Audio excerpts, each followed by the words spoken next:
Cheers and welcome to Bitter Reality Brewing. Yes, this is everything you ever wanted to know about the Pinter, or at least everything I know. I had a lot of viewers out there asking some questions and sending me emails, and in the comments they were asking questions, and I didn't know the answers. So I went and found the answers, and it took several people from Pinter to give me the correct answers and give me the exact information so I can share it with you tonight. And I had some people locally asking me questions, and I had two really awesome stories about why two of the people were buying the Pinter, which I want to share with you just because they're great stories. You'll love them. And I'll make sure they're super short because I'll only give you one because the other one's very much the same, just a different person, a different family. First, what is the Pinter?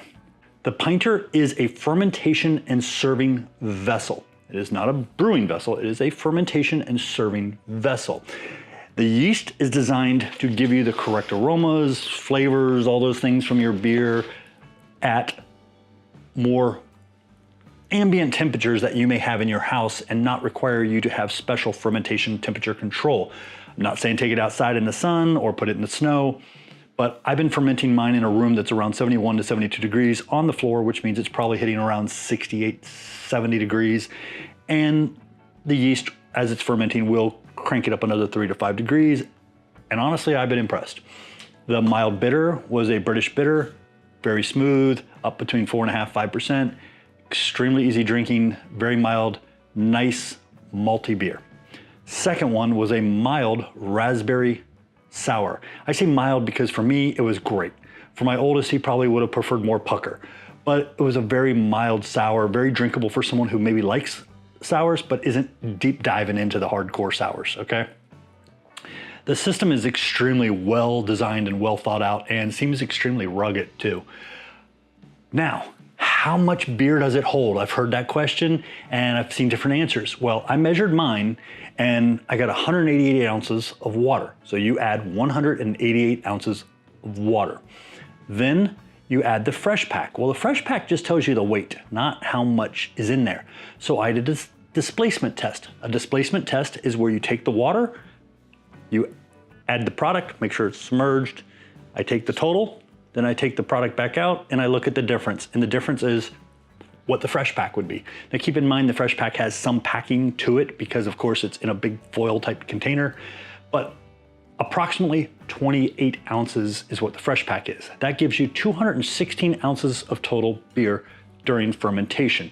Now, of course, you're gonna lose some with the trub and all the debris from the yeast eating all the sugars and making all the nice alcohol and CO2. And when you separate that, I lost approximately 20 ounces, okay? So if you take 20 ounces away from that, that leaves you with 196 ounces, which is 1.5 gallons plus 4 ounces if you wanna really be detailed. But you're getting just over 1.5 gallons per kit. Now, when you go online and you decide you want to order the Pinter, which, yes, I'll leave links down below, it's all good. And by the way, hey, if I didn't show you already, BrewDog, yeah, it's limited release. They've got Punk IPA, which has grapefruit, resin, pine, right up my alley, more of like a West Coast, and a Hazy Jane for people up in the New England area who really like the hazy IPAs, boom. And if you just like IPAs in general, boom, boom. You get to pick what you want. Of course, some items are limited edition, so if you don't get them now, you may not get them later. And they are always changing some of those beers out. There's some what we call staples, and then there's some that are rotating, and who knows, they may rotate them all over time, I don't know. Didn't ask that question. So now, when you first buy it, what do? You get a Pinter, currently 49 bucks, plus 2 kits. You pick whichever kit you want. Doesn't matter if they're cheap, expensive. If you don't like beer, they have ciders, they have seltzers, and I think that's it. But they have lots of choices and different styles of beer. I mean, every style you can think of pretty much is in there to a degree. So that's free shipping. And you have to sign up for a subscription. And I know a lot of people are like, oh, I don't want to do that. I don't want to do that. Okay, it's fine. You sign up for the subscription. Once you receive your kit and everything, how do you cancel? Well, I'm going to explain that to you. But before we do, I want to mention a few more things. One more thing. How do you pick your kits? If you do subscribe, how do you pick your kits each month? Well, very simple. Once you've set everything up and you've ordered everything, you go back into your account and you go in and you go, oh, hey, I get to select the kit for the following month. Or kits, and I'll tell you the reason you may want more than one kit. Okay, so you pick your kit or kits, and if you want it right away, Like let's say you bought a second because they sent me an email telling me I could buy a pinter without the fermentation piece so I could have one fermenting and one serving at all times. Yeah, not a bad idea. But you can say, send it as soon as possible, and they'll send it out right away instead of you waiting for your monthly allotment. Now, can you select more than one kit? Which I kind of hinted on that in the previous question. Yes. Next question, why would you want to select more than one kit? And can you get a discount on shipping? Yes. The shipping, from my understanding, is don't quote me, but I'm pretty sure everything I interpreted from what I read is a flat amount.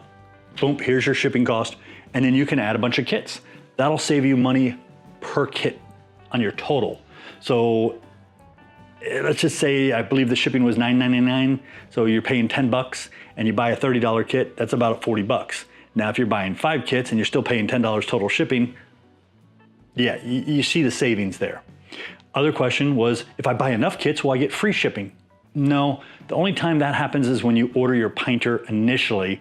And when you order your pinter, you can order some more kits, you will get free shipping on that. So you could go nuts and order every freaking kit they sell, that's up to you. But that is something to be aware of. Next question was, hey, how do I cancel my subscription? Told you I was gonna get to that. Okay, so you wanna cancel. You sign into your account, you go into your profile, and you have under cancellation, you have 2 choices. You can pause your account for up to 90 days, or you can cancel your account. Now, keep in mind, if you pause it, it will resume after 90 days if you don't go in there and do something to, pick something or cancel it. But if you cancel it, can you ever resume? Yes, you can go back in and you can log in. You just aren't receiving anything and not being charged. And you can say, you know what? I want to start getting some kits again, or maybe I want to get 4 right now and save some money on some shipping. Okay, great. You can resume your account, even from a canceled account. You can reactivate. Now you're not going to get free shipping because that was only on the actual pinter. They do that to kind of offset their costs. And of course they got to make money if you want them to be there tomorrow.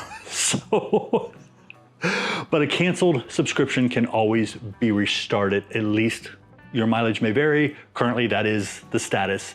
2, 3, 4 years from now, they might have to clean accounts. I don't know, I'm just saying, I'm an IT guy, that's how I look at it. I don't want a million accounts and try to keep track of everybody who's not buying stuff at that moment.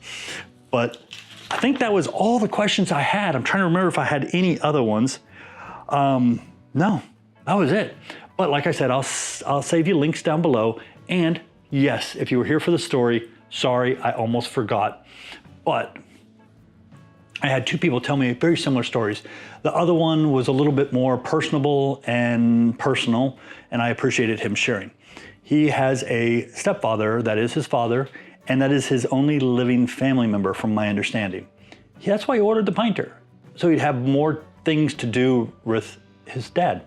And that way they don't live together, but they come together, brew some beer, come together, start drinking some of the beer, sampling the beer. That was just awesome. I'm like, dude, for $50, you get like at least 2, if not more days of family time over something that's just kind of fun to do, easy to do, doesn't require a whole day of brewing. I thought that was really, really cool. The other one was also a gentleman sharing time with his dad and thought it would be really cool. But yeah, just very, very, excuse my language, heartwarming for the holidays. But I thought those were very, very cool. So, cheers. Appreciate you. If you're interested in the pinter, if you haven't already ordered one, or if you did, and you weren't sure how to do your subscriptions or changing things, or you want to save some money and buy a bunch of kits at one time, hey, feel free to hit my link. No, I'm not getting money on this. Yes, they are sending me free things to do reviews on. I'm enjoying them. I'm enjoying brewing them. I'm enjoying drinking them, and I'm enjoying sharing them with you. Cheers and happy holidays.